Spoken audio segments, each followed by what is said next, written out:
Good morning. Today we are going to read a really cute story. And this one is a little different than my winter stories. It's not really a winter book, but it's so cute. And it is a story all about dragons.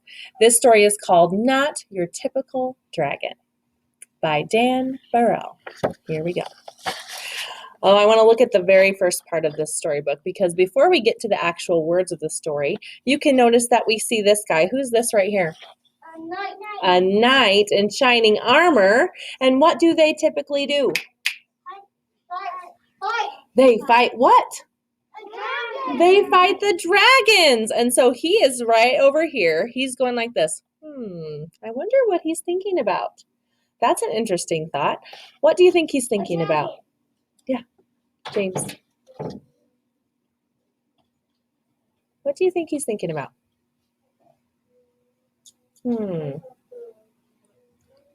Maybe.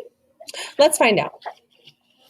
Oh, and did you see the little dragon? It's a little baby dragon. He's not a scary dragon. He's just a little baby dragon. All right, here we go. Crispin Blaze was born into a proud family of fire-breathing dragons. Every blaze breathes fire, explained his father. I breathe fire, your mother breathes fire, and tomorrow, when you turn 7, you'll breathe fire too. I love that they're sitting on the couch and they have their little photo album out and they're looking at all of their family who were also fire-breathing dragons. That's really cool. Look, in this picture, they even have the dragon and the knight. The little dragon imagined all the forests he would burn down. He dreamed of all the castles he would destroy. He also considered boiling water to make tea. Is that something you could do with fire? Yeah. It is. But he didn't tell his father that. The next day, Crispin sat among his friends as a big cake was brought to the table. Who will light the birthday candles? His mother asked. I will, declared Crispin. He could feel a tingling inside his tummy.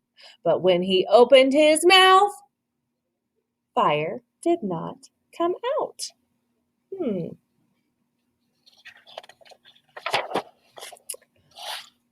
What came out? Dust. It kind of looks like dust, but it's actually whipped cream. Whipped cream came out. Crispin, shouted his father, dragons breathe fire. What will the neighbors think? His mother worried. I love whipped cream, said his little sister Ashley. The little dragon was whisked off to the doctor the very next day. Please fix my son, demanded Crispin's father. What seems to be the problem? Asked the doctor. Crispin opened his mouth and breathed, but fire did not come out. What came out? Band-Aids! Band-Aids came out. I see, said the doctor gravely. Dragons should breathe fire, insisted Crispin's father. Well, we were low on Band-Aids, mumbled the nurse. The doctor sent Crispin home with medicine. He swallowed 2 teaspoons before going to bed. It will help you to become a real dragon, said his father with a wink. After school, Crispin joined his first fire-breathing practice. One by one, little dragons aimed their fiery breath at stacks of logs until they burst into flames. Crispin stepped up confidently. He could feel the medicine bubbling in his belly. But when he opened his mouth, fire did not come out. What do you think came out? What do you think came out? Yeah, what do you think came out? What do you know? Strawberries. Strawberries. They think maybe strawberries. Let's see what came out. Marshmallows came out. Dragons breathe fire, yelled the coach. Isn't that right, class? The other dragons didn't answer. They were too busy looking for pointy sticks for marshmallow roasting. Oh, that's what I would do if a whole bunch of marshmallows came out. I guess I'm not a real dragon, Crispin thought. He worried that his family would be disappointed. So he ran away from home. Was that a good solution? No, that was a horrible solution. The world can be a scary place for little dragon who can't breathe fire. Crispin found a dark cave. I'll be a fireless dragon all by myself. I won't bother anyone, and no one will bother me. An hour later, he had a visitor. Who's the visitor? The knight. Oh my goodness, this story just gets better and better. I am Sir George, squeaked a thin, shiny knight. Show yourself, dragon. Crispin shuffled out of the cave. The thin, shiny knight held up his thin, shiny sword. Do your worst, dragon. Crispin opened his mouth, but fire did not come out. What do you think came out this time? Oh, I love how you're raising your hand to get my attention. What do you think? Apple. Apples? What do you think? Yeah.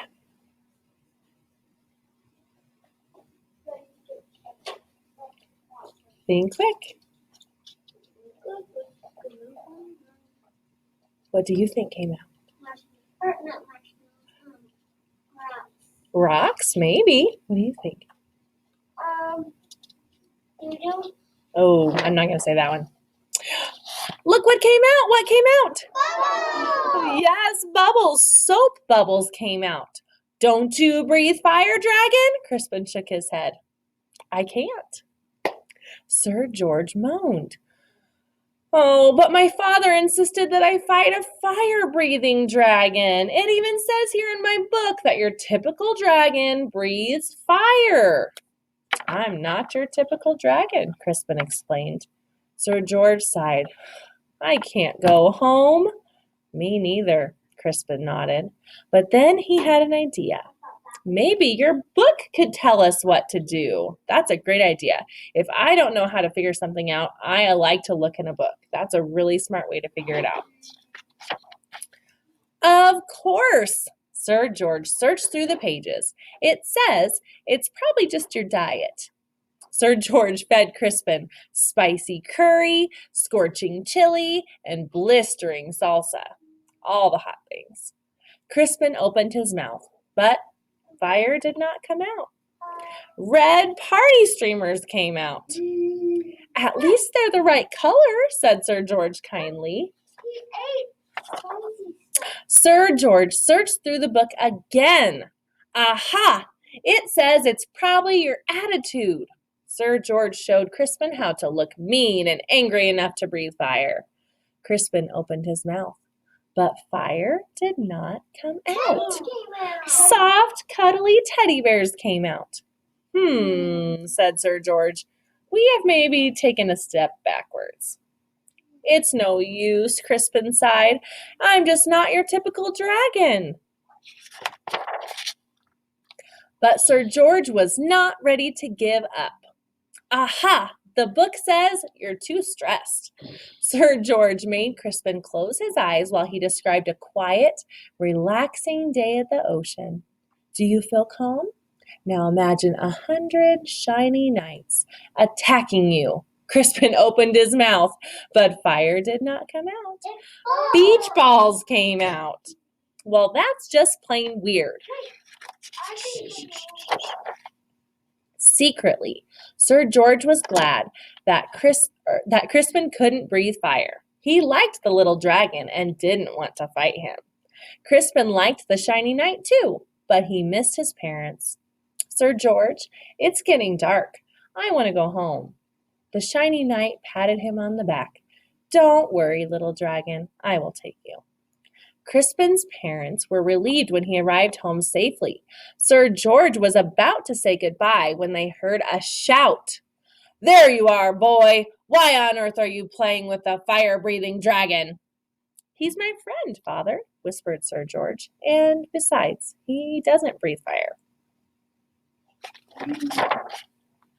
A dragon that doesn't breathe fire?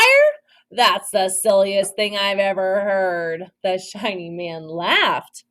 Crispin's father stormed out of the house. My son is not silly. He may not breathe fire, but I certainly do. Uh-oh. He does. Crispin's father let out a powerful spray of flames. Look at the rest of them. Their faces look what feeling? What feeling are they having? They look what? Ooh. There's some- Some of them are saying, whoa. So maybe surprised? What other feeling might they be feeling? I want you to look at this dragon over here. Let's look at this dragon's face. What feeling is that dragon feeling? Yes. What do you think? Yeah, Andy? Sad? Maybe sad. Let me show you when my face looks like that, and then maybe you can help me to see what that feeling is. Yeah. Scared, or maybe a little worried. Oh my goodness. Do your worst, dragon, declared the shiny man. But then the flames scorched the lawn. The flames. Oh, that's enough, honey, said Crispin's mother. The flames singed the fence.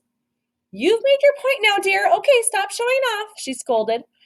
Then the flames ignited the roof. Crispin's father panicked.